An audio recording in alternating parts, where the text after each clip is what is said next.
Hey guys, welcome back to the Readers. I hope you are having an amazing day. Let's get right into the stories. The first one is a pro-revenge story. Last spring, my buddy Jake and I had this tradition of helping each other with our annual property cleanups. We'd tackle everything from cutting down damaged trees to getting our gardens ready and dealing with those persistent weeds that seem to take over our yards every winter. It was my turn to host the cleanup first, so that Friday night in March 2023, I got everything prepared. I was sharpening all the tools, getting the chainsaw chains ready, and prepping the lawnmower blade. You know, the usual stuff. One of the important tasks was mixing gas with 2-cycle oil for the equipment. I finished pretty late and put everything away for the next day. Saturday morning, Jake pulls up in his pickup around 8 a.m., bringing coffee and these amazing breakfast sandwiches from the local deli. "Thought we might need the extra fuel today," he said with a grin. While we're sitting on his tailgate enjoying breakfast, my neighbors Tom and Jerry cruise by in their beat-up Honda Civic, trailing smoke like a locomotive. "Man, look at that smoke show," Jake laughed, taking a sip of his coffee. "Yeah," I replied. "I bet when they go to the gas station, they fill up with oil and check the gas instead of the other way around." We had a good laugh about it and finished our breakfast, not thinking much more about it at the time. When we started gathering the tools and planning our attack for the day, I couldn't find my gas cans anywhere. Not the mixed gas, regular gas, or any gas can at all. That's when it hit us why Tom and Jerry's car was smoking so badly. "Those jerks stole our gas," I said to Jake, fuming. "Man, that's low," Jake shook his head. "Real low." We had no choice but to make a supply run for new gas cans, gas, and more 2-cycle oil. After we got back, we noticed Tom and Jerry's car passing by several times, but we managed to get a lot done despite the setback. The following weekend was dedicated to Jake's cleanup. A couple of weeks later, we had this family dinner at my wife's grandparents' house, who happened to be Tom and Jerry's grandparents too. Toward the end of the evening, after most people had left, I was chatting with my wife's grandfather, Phil, when I needed to use the bathroom. On my way there, I spotted a gas can with very distinct paint marks that I recognized immediately. "Hey, Phil," I called out, "where'd this gas can come from?" "Oh, Tom and Jerry left it here," he replied casually. "Actually, that's mine," I explained, and grabbed it along with another one I found nearby, loading them both in my truck. Every time their smoking Honda passed by, it just ate at me. So I came up with what I like to call my special blend plan. I bought some gas, diesel fuel, and various oils, mixing them into a cocktail that I knew wouldn't do any engine any favors. I filled my new 6-gallon gas can with this mixture. That evening, I made sure to mow my lawn when I knew they'd be around, using clean gas for my mower, of course. Then I accidentally left that special blend can out.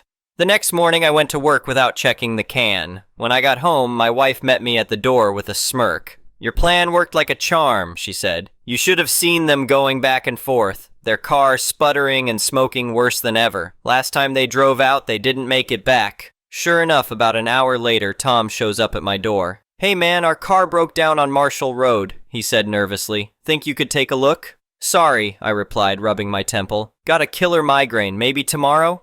"But we don't have insurance," Jerry chimed in, panic clear in his voice. "It's on the main road."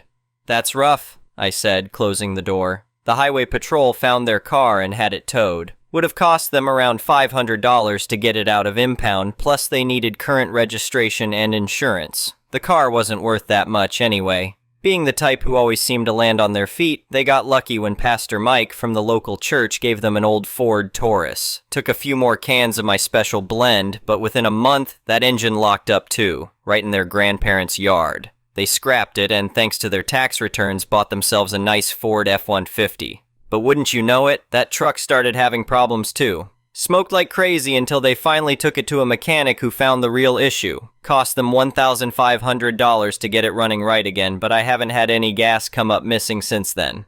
The next one is an entitled people's story. I never thought I'd be writing about something like this, but here we are. This happened last summer, and it still makes my blood boil when I think about it. I've lived in my house for over 15 years, and until recently, I never had any major issues with my neighbors. That all changed when Bob Miller moved in next door about 8 months ago. The source of all this drama was a beautiful 100-year-old oak tree in my backyard. This tree was here long before any of our houses were built, and it's always been one of my favorite features of the property. My kids grew up climbing it, we built a treehouse in it when they were younger, and it provides amazing shade during our scorching summers. Bob, however, took issue with my tree from day one. He moved in during winter when the tree was bare, and as soon as spring came around and the leaves started growing back, he began complaining. At first, it was just annoying comments over the fence about leaves falling in his yard. "Hey, your tree's dropping leaves on my property again," he'd say. As if trees don't naturally shed leaves. I always responded politely, "That's what trees do, Bob. I'm happy to help rake them up if it's really bothering you." He'd just grunt and walk away. I tried to be a good neighbor, even offering to help him clean his gutters when they got clogged with leaves. But nothing seemed to satisfy him. The situation escalated in June when we had a pretty strong thunderstorm. A small dead branch, no bigger than my arm, fell from the tree and landed on his side of the fence. It didn't cause any damage, but Bob showed up at my door the next morning, red-faced and agitated. "That tree of yours is a hazard," he shouted, pointing accusingly at my oak. "It could have killed someone. You need to cut it down before it does." I remained calm, explaining, "Bob, I have an arborist check the tree every year. It's completely healthy. That was just a small dead branch, which is normal for any tree." "I don't care what your tree hugger says. That thing needs to go." I firmly stood my ground. "The tree stays, Bob. It's on my property, it's healthy, and it's not going anywhere." He stormed off, muttering under his breath. I thought that would be the end of it, but boy was I wrong. A week later, I was doing some gardening in my backyard when I heard Bob's back door slam. I looked up to see him marching toward the fence, and my heart nearly stopped when I saw what he was carrying, a hunting rifle. He raised the rifle and pointed it in my general direction, though not directly at me. "I've had enough of this. Either that tree goes or there's gonna be trouble."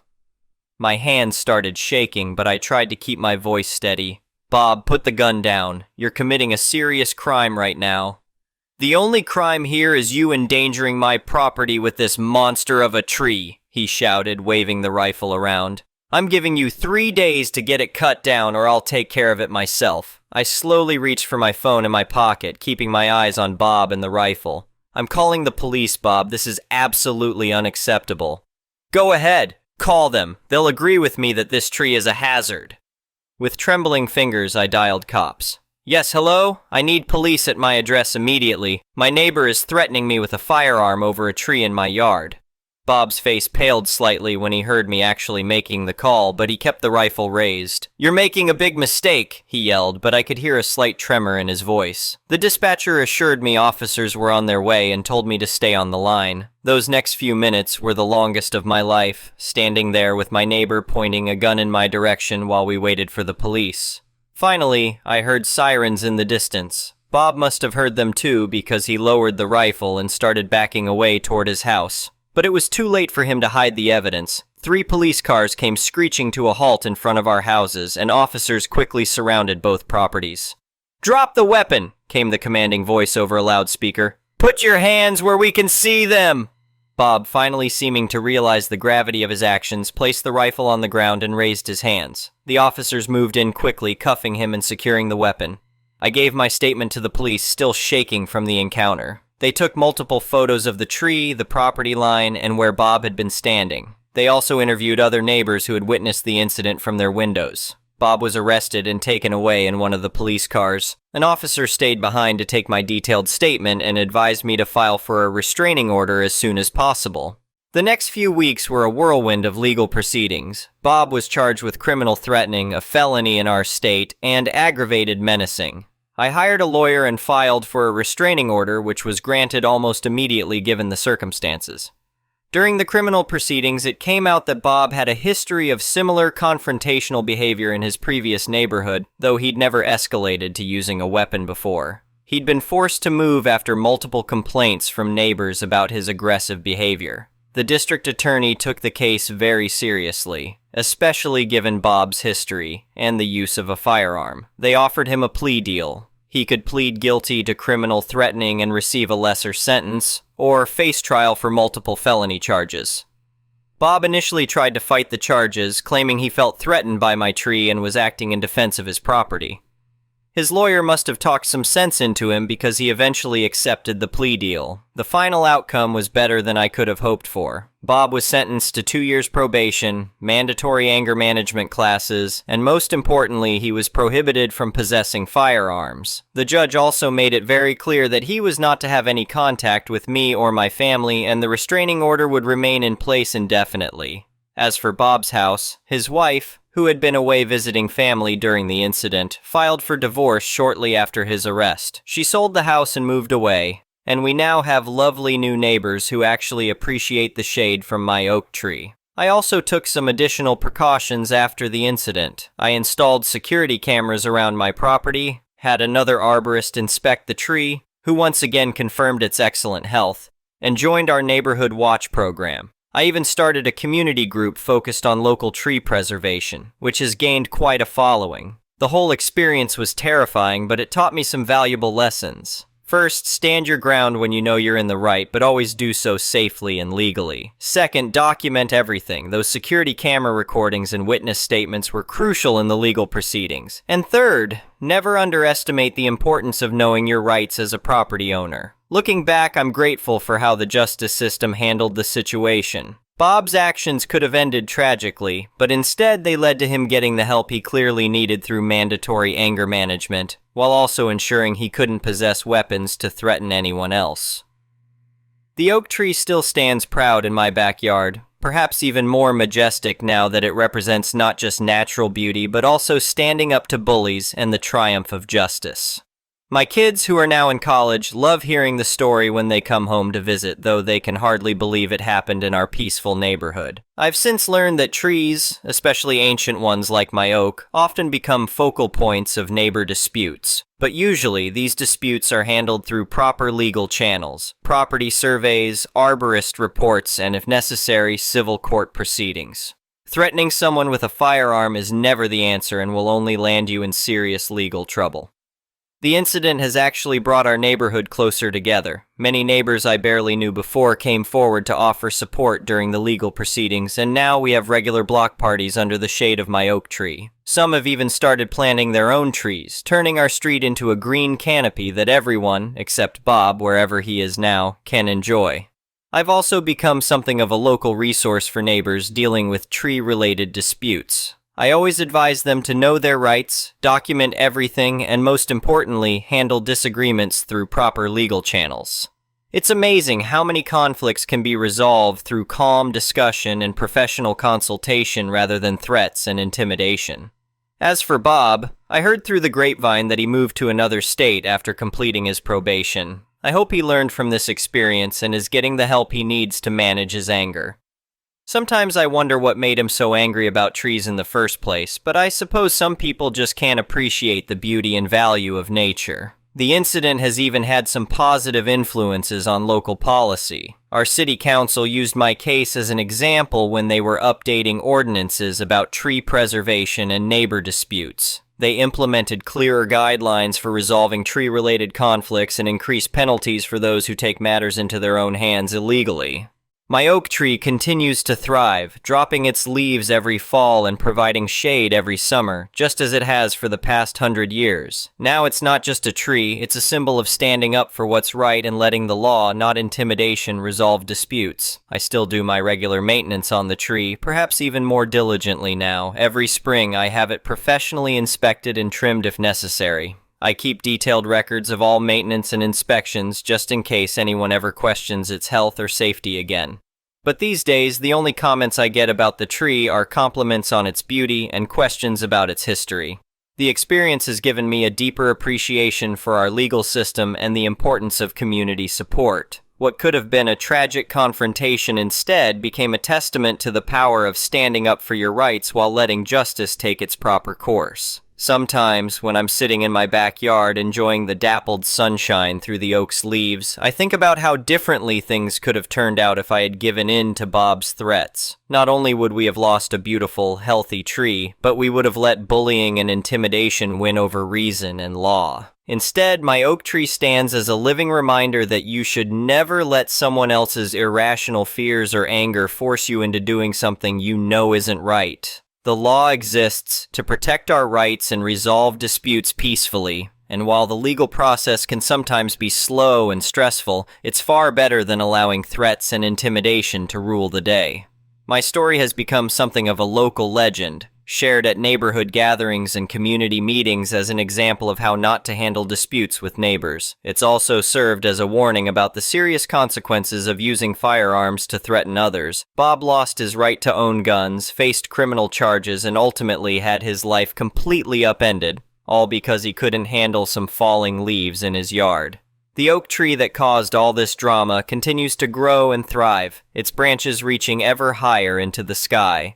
Every ring in its trunk tells a story, and now it has one more tale to add to its century-long history. The time it became the center of a neighborhood drama and emerged victorious, just like the justice system that protected it.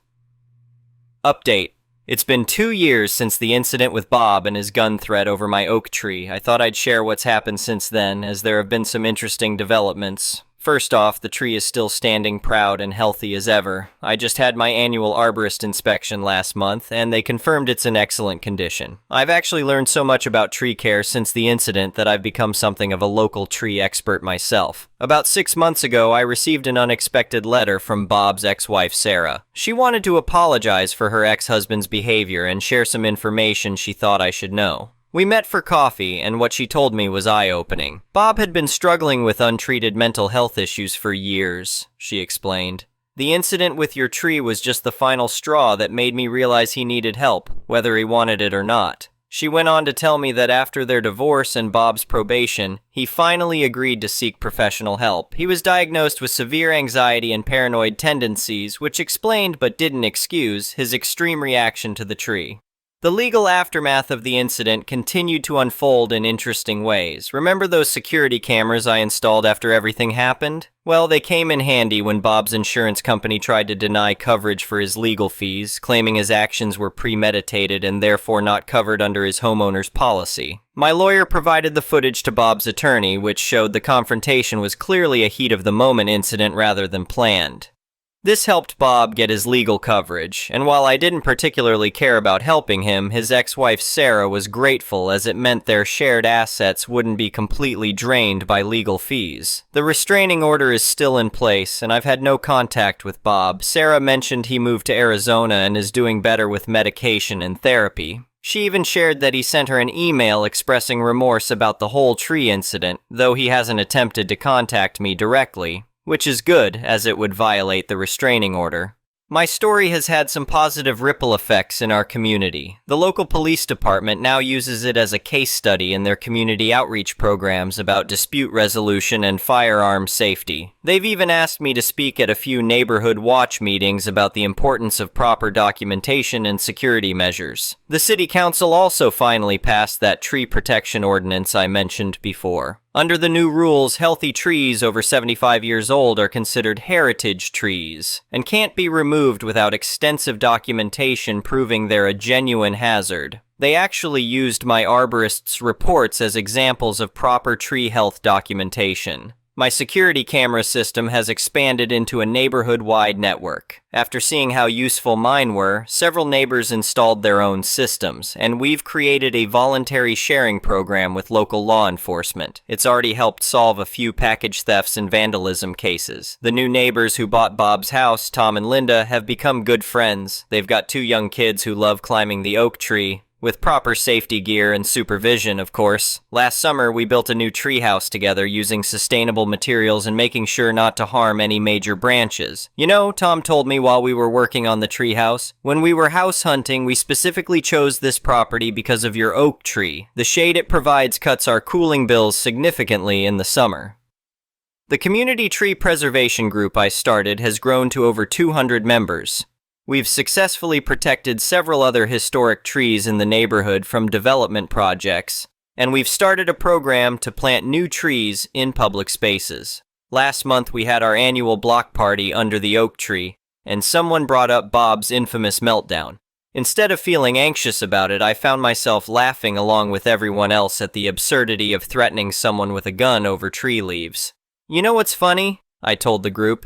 If Bob had just talked to me reasonably about his concerns, I would have been happy to work something out. Maybe set up a better leaf collection system or split the cost of gutter guards. Instead, he chose the one response guaranteed to get him in serious trouble. The incident has also inspired me to get more involved in local government. I now serve on the city's Environmental Advisory Board, where I help review development proposals and make recommendations about preserving natural features in our community. My kids, who were away at college when this all happened, have graduated now. My daughter even chose to do her senior thesis in environmental law, partly inspired by our oak tree drama. She jokes that the tree helped her choose her career path. Looking back, what started as a frightening confrontation with an unstable neighbor has transformed into a catalyst for positive change in our community. The oak tree that Bob was so determined to destroy has become a symbol of community resilience and the importance of standing up for what's right. I still keep all my documentation organized, arborist reports, maintenance records, security footage backups, but these days it's more out of habit than fear. The incident with Bob taught me the value of being prepared and documenting everything, a lesson that served me well in other aspects of life too. As for the tree itself, it's thriving better than ever. This spring we noticed a family of owls nesting in its upper branches, adding yet another layer of protection. Apparently it's illegal to disturb active owl nests, not that anyone's trying to anymore. I've learned that sometimes the worst experiences can lead to the best outcomes if you handle them the right way. By staying calm, documenting everything, and letting the legal system work as it should, what could have been a tragedy became a triumph for both personal rights and community solidarity. The oak tree stands as tall as ever, its branches spread wide over both yards, dropping leaves wherever they may fall. And now, instead of causing conflict, it brings people together, providing shade for community gatherings and a reminder that standing firm in the face of intimidation while working within the law is always the right choice. Thank you for watching. I would really appreciate it if you could like the video and subscribe to our channel if you haven't already. We'll see you again tomorrow.